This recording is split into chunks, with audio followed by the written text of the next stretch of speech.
that the memory of the games and that sense of optimism will persist through maybe a bit of a gloomy period, but frankly it may also do something to solve the gloom. I mean, we know that increasing consumer confidence, confidence in the economy is absolutely critical to stimulation. If people feel confident, they feel more optimistic, they go out and spend some more money, they start to invest, they buy new kitchens, they smarten their house, or whatever it might be, then hopefully it'll be a virtuous circle. Plus also the fact that the world has seen London in a new light, has looked at us as a can-do nation filled with nice, polite people, with a low crime city and great transport, means that we can expect quite significant inward investment over the next couple of decades that will help also to lift the gloom. I mean, look, there's been massive infrastructure investment.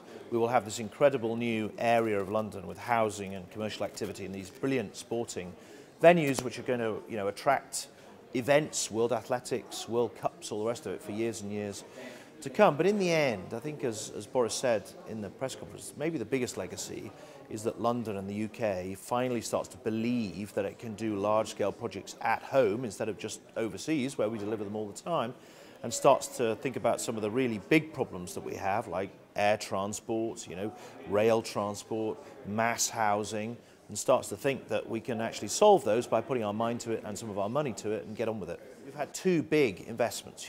Westfield are putting £1.5 billion, put it into Stratford already. Battersea's been announced, £8.5 billion going in there, unlocking these big sites that have been a problem for years, frankly. And if that's the model going forward, to look at things like the Estuary Airport and other sites like Brent Cross and around Wembley, we've got big development plans in Earl's Court, you've got big opportunities in Croydon and Tottenham. If that becomes the model for the future, then great. If we run trade deficits with other parts of the world, if we can repatriate some of that in terms of capital with big infrastructure investment by sovereign wealth funds and other, then great.